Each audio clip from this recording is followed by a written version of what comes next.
Os irmãos podem abrir sua Bíblia em Tessalonicenses, primeira carta à igreja de Tessalônica, no capítulo 4, onde fala sobre a exortação à santidade, o amor fraternal e o trabalho.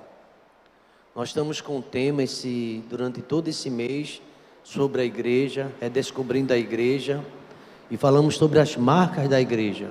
Domingo passado o pastor Bisaí falou da marca da unidade, da comunhão, uma mensagem bíblica muito interessante. E hoje a segunda marca é a marca da santidade. A igreja é santa e a gente vai ver aqui a natureza da santificação. Capítulo 4, 1 Tessalonicenses, a partir do versículo 1. O apóstolo Paulo, ele exortando esta igreja. Os irmãos sentados como estão, poderão participar deste momento. Finalmente, irmãos, vos rogamos e exortamos no Senhor Jesus que, assim como recebeste de nós, de que maneira convém andar e agradar a Deus, assim andai, para que continueis a progredir cada vez mais. Versículo 2 diz assim: porque vós bem sabeis que mandamentos vos temos dado pelo Senhor. Toda a igreja pode ler comigo o verso 3, vamos lá? Porque esta é a vontade de Deus, a vossa santificação, que vos abstenhais da prostituição. Que cada um de vós saiba possuir o seu vaso em santificação e honra, não na paixão da concupiscência, como os gentios que não conhecem a Deus. Ninguém oprima ou engane a seu irmão em negócio algum, porque o Senhor é vingador de todas estas coisas, como também antes vos dissemos e testificamos. Versículo 7, a igreja pode ler comigo? Porque não nos chamou Deus para a imundícia. Portanto, quem despreza isto, não despreza o homem, mas sim a Deus, que nos deu também o seu Espírito Santo. Verso 9, a igreja pode ler comigo? Quanto, porém, ao amor fraternal, não necessitais de que vos escreva, visto que vós mesmos estáis instruídos por Deus, que vos ameis uns aos outros. Obrigado, ó Deus, pela tua palavra. Tenha misericórdia de cada um de nós, ó Deus, no entendimento. Assim, ó Deus, como teu servo exortou aquela igreja, ó Deus, a respeito de uma das marcas que a igreja deve ter, a santificação, uma vida, ó Deus, pura diante do Senhor. Nos ajuda a compreender, ó Deus, no mundo, ó Deus, onde a permissividade é tão grande, ó Pai, onde tudo é permitido e que o Senhor só quer o coração. Ó Deus, onde lemos na Tua palavra que o Senhor nos quer completamente, ó Pai. Ó Deus, no grande mandamento, o Senhor mesmo disse: amarás o Senhor teu Deus de todo o teu coração, da tua alma, do teu espírito, de todo o teu intelecto, com todas as tuas forças. É uma entrega total. Ajuda-nos, ó Deus, a compreender esse processo, que, ó Deus, é realmente instantâneo, processual, porque a cada dia nós, ó Deus, podemos crescer sim, segundo a Tua vontade, ó Pai, observando a Tua palavra, em constante oração, em comunhão com a Tua igreja. Nos dá entendimento, ó Pai, para que essa marca, ó Deus, seja visível em nossas vidas. Não apenas, ó Deus, o que falamos, mas o que vivemos. Em nome de Jesus, vamos dizer amém, irmãos? A igreja é uma santa comunhão. O apóstolo Paulo, ele diz isso escrevendo as várias cartas. Todas as cartas ele faz uma pontuação sobre a importância da unidade e de uma vida de santidade da igreja. Queridos irmãos, essa marca, ela é importantíssima. A igreja é diferente de toda e qualquer instituição que há no mundo. Há uma diferença. Não é apenas um ajuntamento ou um clube, como alguém queira falar, mas é algo diferente. A igreja, segundo o próprio Cristo, ela é sal da terra, ela é diferente, ela é luz do mundo. A igreja não é apenas um povo unificado, mas a igreja é um povo santificado. É bem importante dizer isso, uma igreja unida, uma igreja santificada. Essa é a nossa vocação, Deus nos chama para isso. O apóstolo Paulo, ele fala sobre essa questão muito claramente na Bíblia, na palavra de Deus. Essa é a segunda marca essencial da igreja. Na verdade, a razão pela qual os santos estão unidos é que eles foram santificados em Jesus Cristo. Imagina só, irmãos, como seria possível o entendimento, a união, se a gente não tem uma vida de santificação? O apóstolo Paulo vai dizer, em alguns momentos, que a carne, ela para nada presta. Já viu aquela música, né, tão forte? Se tu olhares, Senhor, para dentro de mim, não haverás nada de bom. Parece que a gente está sempre em peleja, sempre chateado com alguma coisa, sempre irritado. E o apóstolo Paulo, ele fala sobre isso. Se não for um processo de santificação, de mudança em nossas vidas, como seremos unidos se não há santidade em nossas vidas? Olha aqui, na verdade a razão pela qual os santos estão unidos é que eles foram santificados em Cristo Jesus. Os santos, povo de Deus, igreja, povo redimido, que foi santificado em Cristo Jesus pela palavra. 1 Coríntios capítulo 1, versículo 2. O povo de Deus foi chamado para fora do mundo, foi chamado das trevas, foi chamado e tirado do pecado e transportado para o reino do seu Filho amado.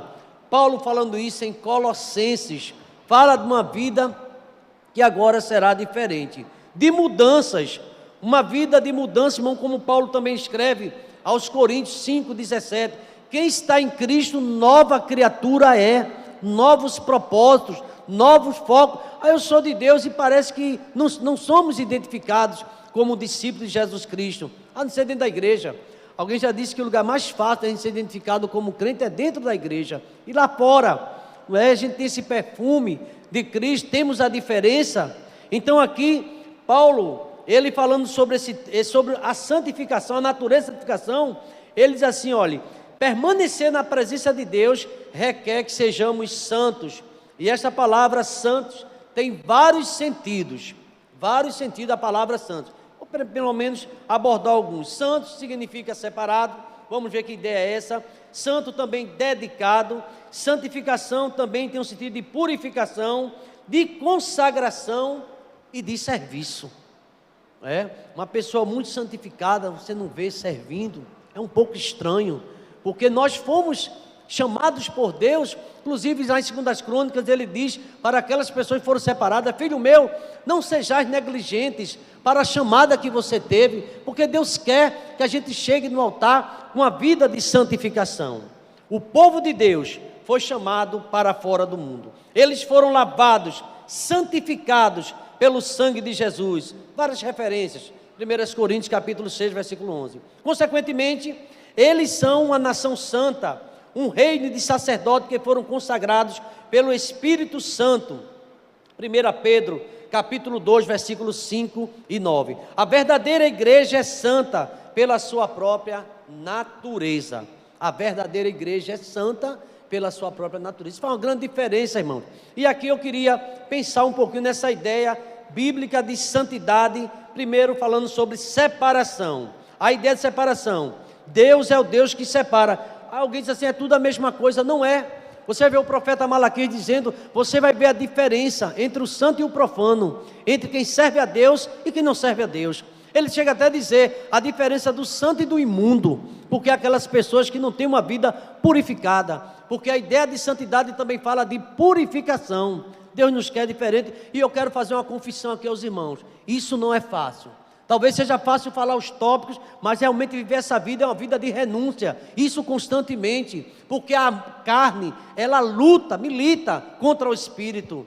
A gente vai ver o apóstolo Paulo lamentando, alguns pais da igreja também falando, do processo, como é difícil, é você fazer aquilo que você não quer fazer, e Paulo diz, o bem que eu quero fazer não faço, mas o mal que eu não quero fazer, termino fazendo. Depois eu digo, por que está acontecendo isso? É o pecado, são as lutas que nós precisamos vencer. Então, separação, a gente vai ver muito claramente, não sei se é possível colocar 2 Coríntios, aqui para o irmão ler, lá em cima, ok, o pessoal, 2 Coríntios, ok? No capítulo de número 6, versículo 11 a 18.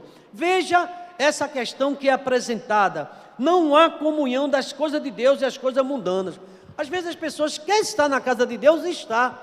Quer cantar e canta, quer tocar e toca, quer pregar e prega, e faz tantas coisas, mas lá fora não tem diferença, é o mundo, são as marcas também do mundo. E aqui tem uma palavra muito forte, Paulo falando aos Coríntios, no capítulo número, aqui deixa eu colocar, capítulo 6, versículo 11, ele diz o seguinte: ó Coríntios, a nossa boca está aberta para vós, e o nosso coração está dilatado. Os irmãos podem ler esse texto aqui comigo, vamos lá? Não estejais, mas estáis estreitados nos vossos próprios afetos. A tradução muito diferente na nossa tradução, mas vamos lá. Versículo de número seguinte: ora, em recompensa disso falo como a filhos. Não é esse texto, deixa eu ver aqui, é no capítulo... Deixa eu dar uma olhada aqui, irmãos. Não pode ser tão diferente assim não, espera aí. 2 Coríntios, exortação à santidade. Sim, também fala sobre isso, mas ele também, o apóstolo Paulo, diz que não há comunhão. Deixa eu ver nessa tradução. Ok, versículo 14, vamos para o 14? Vamos ver como está essa tradução aqui. Verso 14. Não vos prendais a um jugo desigual com os infiéis, porque que sociedade tem a justiça com a injustiça? E que comunhão há com as trevas com a luz? Versículo número 15, a igreja lê comigo, vamos lá? E que concórdia? Ou que parte tem? Vamos ler o verso 16. E que consenso tem o templo de Deus, porque vós sois o templo do Deus vivente. Como Deus disse, neles habitarei, e entre eles andarei, e eu serei o seu Deus, e eles serão o meu povo. Mas ainda diz mais, versículo 17, pelo que sai do meio deles, e apartai-vos, diz o Senhor, não toqueis nada imundo, e eu vos receberei. Verso 18, a igreja, vamos lá? E eu serei para vós.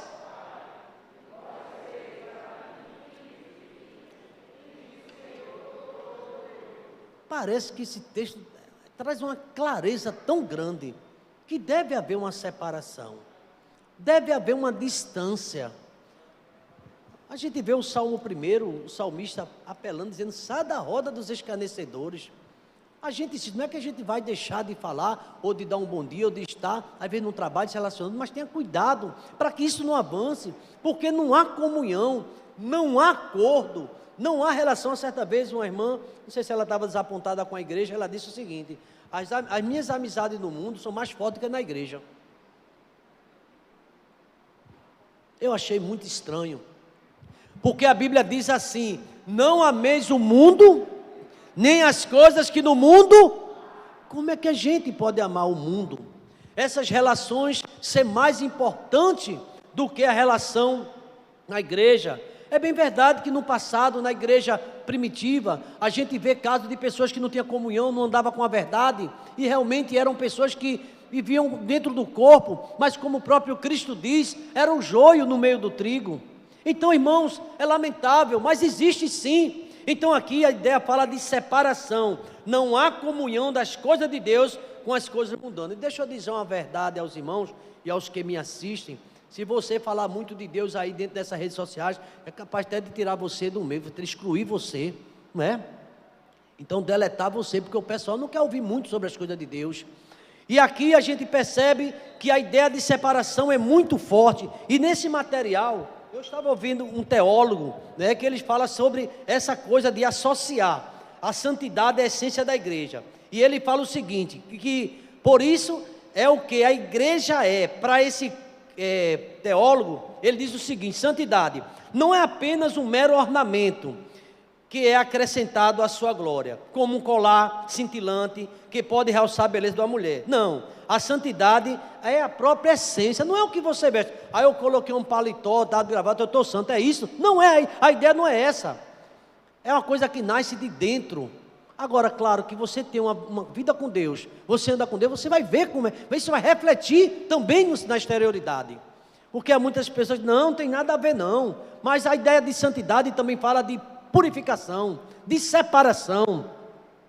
O grande objetivo da igreja, consequentemente, é crescer, mas crescer em unidade, mas só não em unidade, mas em santidade. É o pecado que destrói a unidade. Assim, quem está buscando trazer uma maior unidade, tem que se libertar da escravidão do pecado, tem que dizer não ao pecado, tem que sair porque não tem como a gente ter comunhão com o nosso próprio irmão, se a gente não tem comunhão com Deus.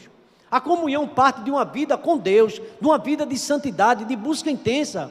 Então a igreja é unida, mas a igreja tem que buscar nessa unidade a santificação. Sabe o que é que a Bíblia diz, irmãos? Lá em, me parece, Hebreus capítulo 12, versículo 14, buscai a paz com todos, unidade, e a santificação, sem a qual ninguém verá o Senhor. É bíblico, não é de todo jeito. E uma cantora, não sei se era Miriam Pereira, ela colocou uma música, disse, lá no céu só entra santo, separado. Pessoas que buscam o Senhor, têm uma vida modificada, transformada. Então, a única mistura que a Bíblia recomenda é no sentido de exercer nossa influência positiva por Cristo. Aí a gente vai ver o Sermão da Montanha, Jesus Cristo falando que nós somos sal da terra, a luz do mundo. Você está lá para brilhar, você está lá para salgar. Nós estamos para ter uma vida diferente, o seu posicionamento é diferente. A gente vê pessoas brigando e matando uma ou outra na questão sobre agora um ano que vai haver eleição, mas qual é a nossa esperança, qual é a nossa alegria? É de servir a Cristo, e a gente sabe, irmão, que a nossa esperança não está no homem. O que é que a Bíblia diz? Jeremias, o profeta diz no capítulo 17, versículo 5, maldito é o homem que confia no próprio homem, agora bendito é o varão que confia no Senhor, e cuja esperança é o Senhor, e nesse ano santifica a nossa vida. Então a nossa unidade vai ser bem possível quando a gente tiver uma vida de santidade. Ainda, o objetivo é esse, libertando da escravidão do pecado. A igreja deve crescer na pureza. Eu achei forte, isso deve ser mesmo. Quando o corpo da igreja funciona segundo o seu propósito, ela será um meio de santificação para o povo de Deus. E o objetivo é que a igreja seja individual e coletivamente moldada segundo a imagem perfeita e a estatura do Senhor Jesus Cristo. Efésios capítulo 4, versículo 3. A gente não é santo aqui na coletividade apenas, essa vida começa individual. Jesus Cristo lembrando sobre a oração, ele diz, entra no teu quarto, fecha a tua porta, ora teu pai que está em secreto, busca ao Senhor, e você vai ter uma vida diferente. E vários comentaristas, a gente quando vê esse tema, nem precisa dizer que você lê a Bíblia todo dia, nem precisa dizer que você jejuma, nem precisa dizer que você é uma pessoa que, sabe, que vive com Deus. Todos vão notar pela sua procedência, pela sua forma de ser. Não é pelo que a gente diz, é pela nossa vida. E aqui, irmãos, ele diz que a igreja local, ela é uma ferramenta de Deus. Gostei muito dessa expressão, uma ferramenta de Deus para trazer o seu povo à plena maturidade no conhecimento da fé. O objetivo de Cristo para a igreja sempre foi apresentar a si mesmo como igreja gloriosa, sem mácula, nem ruga, nem coisa semelhante, mas santa e irrepreensível. Efésios capítulo 5, versículo 27. Consequentemente, o pecado e o mundanismo precisam ser confrontados enquanto lutamos pela santidade. E essa busca restringe a membresia da igreja somente aos crentes e requer aplicação e disciplina quando for necessário. Ele está trazendo um assunto aqui muito sério. A igreja é diferente e não pode viver de todo jeito. A gente sabe que lamentavelmente às vezes alguém já não vem mais à igreja. E nem sempre porque não vem à igreja porque está em pecado. Deve ter alguma dificuldade, outras dificuldades, mas já é um alerta, porque o número de pessoas que estão sem igreja hoje tem crescido. E pessoas que defendem, pode ser crente em casa, sim, a pandemia aí mostrou muita coisa, você pode manter sua comunhão com Deus em casa. Mas como é importante esse ajuntamento, como é importante essa solenidade, a gente está aqui adorando ao Senhor, nada substitui o presencial. O pastor Abisai até brincando, perguntou se você namora virtualmente. É possível, hoje em dia mais presencial me parece que é melhor, né? O presencial é sempre melhor. Então a ideia de algumas pessoas estão se separando. O autor de Hebreus diz assim, que alguns estão deixando a congregação. É costume, não deixa a congregação como é costume de alguns. Alguns têm deixado. A importância da igreja junta, unida, santidade. E aqui, irmão, tem um tópico interessante, que ele fala da santidade interior, afeta a nossa forma exterior. Vou repetir. A santidade interior, você diz que Deus quer o coração, está santo, está buscando o Senhor, vai afetar significativamente o nosso exterior, a nossa aparência. Porque como é possível uma pessoa viver em oração, em leitura da palavra, mas não ter uma vida de santidade? E ele fala uma coisa interessante: a santidade não se origina de fora da pessoa, pelo contrário, a santidade vem de dentro. E Jesus Cristo fala isso em Mateus, quando ele fala dos sepulcros caiados, que tudo por fora bem limpinho, mas por dentro a podridão. E aqui ele fala que uma pessoa que tem uma vida de santidade, uma vida de busca, isso vai mudar tudo a sua vida. Seu relacionamento com sua esposa, seu relacionamento com seus filhos, seu relacionamento com os amigos, com a igreja, vai estar em comunhão. Então o sentido é esse: a santidade, ela não tem origem de fora da pessoa, pelo contrário, a santidade vem de dentro. Mateus 23, 25 e 26. As igrejas que procuram estabelecer a santidade a partir de fora, através da imposição, leis rigorosas, não produzirão nada além de orgulho e justiça própria em sua membresia. Não é o exterior que vai mostrar que você é santo, mas sua atitude. Agora lembre-se disso, nós teremos um reflexo da nossa vida quando buscamos ao Senhor. Prosseguir em santidade não se trata tanto de regular o exterior, mas de buscar com fervor a Cristo, e Ele é que vai fazer as mudanças necessárias. E aqui, meus irmãos, ele diz que a igreja não deve imitar o mundo, e a gente vai lá em João, no capítulo de número 2, primeira carta a João, 1 João, esse texto é bastante conhecido. Deixa eu ler aqui os irmãos, muito bem, capítulo número 2, primeira carta de João, capítulo 2, ok. Quando ele fala do anticristo, e ele fala também de como devemos viver. Aquele que diz que conhece e não vive é mentiroso, e nele não está a verdade.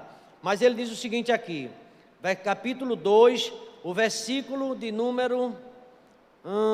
versículo número 15, deixa eu ver aqui, 15, não ameis o mundo, nem as coisas que no mundo há. Se alguém amar o mundo, o amor do Pai não está nele, porque tudo que há no mundo é a ganância, a concupiscência da carne, a concupiscência dos olhos e a soberba da vida, que não é do Pai, mas é do mundo, e o mundo passa, e toda a sua concupiscência, mas aquele que faz a vontade de Deus permanece para sempre. Então aqui, irmãos, ele fala que o mundanismo é pecado. Então permitir que o mundo entre dentro da igreja, os pastores, liderança, a igreja em si, ela deve se preocupar com isso. Há quantas pessoas que querem trazer o mundo para dentro da igreja e diz, não importa, o que Deus quer é o coração. Nós precisamos fazer uma análise sobre os valores terrenos. Portanto, quando a igreja, de forma consciente e proposital, corre atrás das tendências e influências do mundo, a fim de obter a aprovação do mundo, então a própria igreja se torna mundana. Deixa eu tentar explicar isso aí. Nesse momento, a juventude entende bem. Quantas igrejas criam atrativos para encher a igreja? Olha, se tu colocar isso vai encher, isso. O que será que a gente quer encher a igreja a partir de quê? A gente quer realmente melhorar muitas coisas, mas se isso for o motivo de eu estar na igreja, se o motivo da igreja está porque tem uma guitarra legal, se o motivo de eu estar na igreja é porque mudou a frente da igreja, está diferente, o motivo da gente estar na igreja não é isso. A razão da gente estar aqui é para adorar o Senhor, é para glorificar o nome do Senhor, é ter uma vida com Deus. Isso preocupa. Tem muitas igrejas hoje que acontecem tantas coisas, eu não quero aqui mencionar, os irmãos estão acompanhando redes sociais, vê tantas coisas que acontecem, e está cheia mesmo. Aquela igreja é legal, aquela igreja é boa, é culto, mas lá pode ir de calção, lá pode ir de camiseta, não tem isso não, esse negócio é legalismo, e tanta coisa. Tem pessoas que exageram, mas tenha cuidado com isso. Então aqui, ele fala, irmãos, que do perigo que estamos vivendo, o velho querendo, o mundo querendo entrar na igreja. E deixa eu aqui fazer alguma pontuação sobre a questão de uma pessoa separada ser uma pessoa dedicada. Já viu pessoas dedicadas na casa de Deus? Essa pessoa é separada. É a ideia de santificação, também fala de dedicação. Somos pessoas dedicadas, oferecidas, ofertadas a Deus para o serviço. Ele dá alguns exemplos aqui. Samuel foi apresentado para serviço ao Senhor. Inclusive, a promessa de Ana, o voto de Ana, é que ele deveria ficar com o sacerdote até a sua idade, e ali Samuel foi um grande homem. Sansão, em Juízes também fala de uma vida consagrada a Deus. E tem também o profeta Isaías, quando ele diz assim: eis-me aqui, Senhor, envia-me a mim, consagrado ao Senhor, mas teve que tocar na boca dele, porque Deus, ele está nos purificando, ele vai tirar, não é de todo jeito, irmão, não é de todo jeito que serve ao Senhor. Separação, dedicação, purificação. Duas palavras muito fortes: purificação e limpeza. Deus usa vasilhas limpas, lavadas, purificadas. E é interessante observar como a santidade de Deus exigia limpeza no arraial de Israel. É cultural. Aí alguém faz: mas pastor, isso é apenas litúrgico, é algo cultural, algo da igreja. Mas Deus exigia, não era de todo jeito. O sacerdote não ia de todo jeito. Existiam os rituais que Deus fazia isso no Antigo Testamento, e no Novo pode ser todo jeito? Não, tem que ter uma vida com Deus, uma vida de santidade. E aqui ele diz aqui, é interessante observar como a santidade de Deus exigia limpeza. Jesus discute essa ideia de limpeza em Jó capítulo 15. E se você vê também o verdadeiro cidadão do céu, no Salmo: quem, Senhor, entrará no teu tabernáculo? Quem entrará no santo céu? O que é puro de coração. Bem-aventurado os limpos de coração, porque eles verão a quem? A Deus. Sempre a Bíblia fala nesse aspecto, que não é de todo jeito. A purificação é algo que acontece com a ação de Deus. E ontem eu escutando a mensagem do irmão Paulinho, falando que é pela graça mesmo. Cria em mim, ó Deus, um coração puro e renova dentro de mim. Agora o homem precisa se colocar à disposição de Deus. O homem precisa querer: eis-me aqui, eu quero. Cria em mim um coração puro, renova dentro de mim um espírito reto, me dá a alegria da salvação. A gente deve clamar ao Senhor, deve pedir, e é pela graça do Senhor. Vivemos em meio de uma verdadeira podridão moral, ética. Somos uma sociedade podre, mas o povo de Deus, ele precisa buscar essa limpeza, essa alvura, não é? Lá em Eclesiastes capítulo 9, versículo 8, a limpeza dos olhos, a limpeza dos lábios, dos pensamentos, das mãos e dos atos. Está lá no Salmo de número 15, você pode conferir. E o anjo, quando ele dizia santo, santo, santo, ele disse: ai de mim, eu estou perdido. Lembra que o profeta disse isso? Ai de mim, porque eu sou um homem de lábios impuros. Ele confessou: eu habito no meio de pessoas impuras também, e eu estou na presença do Senhor. Aí o anjo correu: é como se Deus, concordo com você, eu vou limpar, eu vou tocar em você. E Deus quer tocar nesta manhã na minha vida e na tua vida também, para limpar, porque tem coisa que Deus não se agrada. Talvez os nossos pensamentos, a nossa autocrítica, a nossa forma de julgar, Deus não gosta disso. Deus conhece você, Deus conhece a mim, e Deus quer fazer uma limpeza na minha vida e na sua vida também, na vida da sua igreja. Irmãos, separação, dedicação, purificação, consagração. E o que é consagração? É um gesto do cristão declarando em palavras, em atos, que tudo nele pertence ao Senhor. Consagração envolve todo o nosso ser, recursos, tempo e atitudes. Esse negócio de dizer que eu sou consagrado a Deus, mas eu não dedico, não devolvo o que é de Deus, pense nisso. Tudo é do Senhor, e se a gente considera consagrado, então nós precisamos dedicar. E eu quero concluir. Eu fiz a anotação aqui no final sobre, falamos da natureza da santificação, que é separação, dedicação, purificação, consagração. Em último lugar, poderíamos apresentar outros pontos, é serviço. Serviço que se apresenta como culto, serviço que se apresenta como adoração. Toda a vida do crente se expressa no culto, e o culto não se limita a um ato litúrgico que se dá num prédio. Culto é um estilo de vida, vivida em constante adoração a Jesus. Hoje eu vim do culto, ok. Na sua volta para casa, no seu carro, você está no culto também. É um estilo de vida, é adoração.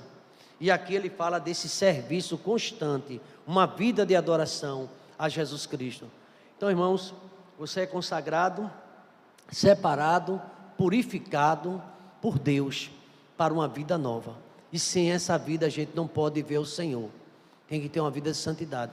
Sabe qual é o grande desafio da minha vida e da sua? Da nossa vida. É buscar a luz da aurora, buscando o Senhor cada vez mais até ser perfeito. Eu sou consagrado, eu oro todo dia. Não faz nada na casa de Deus. Nem devolve o que é de Deus. Que consagração é essa? Aí vem os questionamentos. Eu sou santificado. É santificado e está lá na roda tomando bebidas ou fazendo coisa que não agrada ao Senhor. Que purificação é essa? É a mesma conversa, é a mesma linguagem torpe, indecente, palavras que não agradam ao Senhor. Que consagração é essa? Mentindo, odiando, sendo odiado, tantas coisas. Isso não é de Deus. E Deus quer tirar isso do meio da sua igreja. A igreja que é unida, a unidade da igreja, ela é só unida quando houver uma consagração, uma limpeza, uma santificação. Ninguém verá o Senhor. A gente vai falar sobre serviço. Próximo domingo, pastor Abisaí, se Deus permitir, ele vai estar concluindo. Ele será o mensageiro dessa manhã. Mas me tocou muito quando não é possível a unidade sem santidade. Vai ver a diferença, porque os homens, os pensamentos são diferentes mesmo, mas em Cristo nós somos um. Em Jesus Cristo é possível sim a nossa caminhada. Que o Senhor nos ajude pela sua graça, pela graça, Ele cumpra em nós todos os seus propósitos e que tenhamos uma vida santa. Vamos nos colocar de pé nesse momento, pedindo que Deus, Ele venha trabalhando em nossas vidas, na vida da EBT, 24 anos. Não adianta dizer que nós somos unidos, se nós não temos uma vida de santidade. Essa santidade implica numa vida individual e uma vida na vida coletiva também. Eu sou santo, eu busco ao Senhor, tenho uma vida santificada, mas você não consegue nem olhar mais para seu irmão, não consegue falar. Então, Cristo quebrou isso, quando Ele falava nas bem-aventuranças. Ele disse: bem-aventurado vós sois quando vos perseguindo, mentindo, disseram todo mal contra vós, se alegrem. E bem-aventurados os limpos de coração, porque verão a Deus. Não poderá haver unidade sem santidade na vida do crente. É através de uma vida piedosa, de uma vida de oração, de uma vida de consagração, que a gente tem uma vida de união. Obrigado, meu Deus, pela Tua palavra, que ela nos fala tanto ao coração.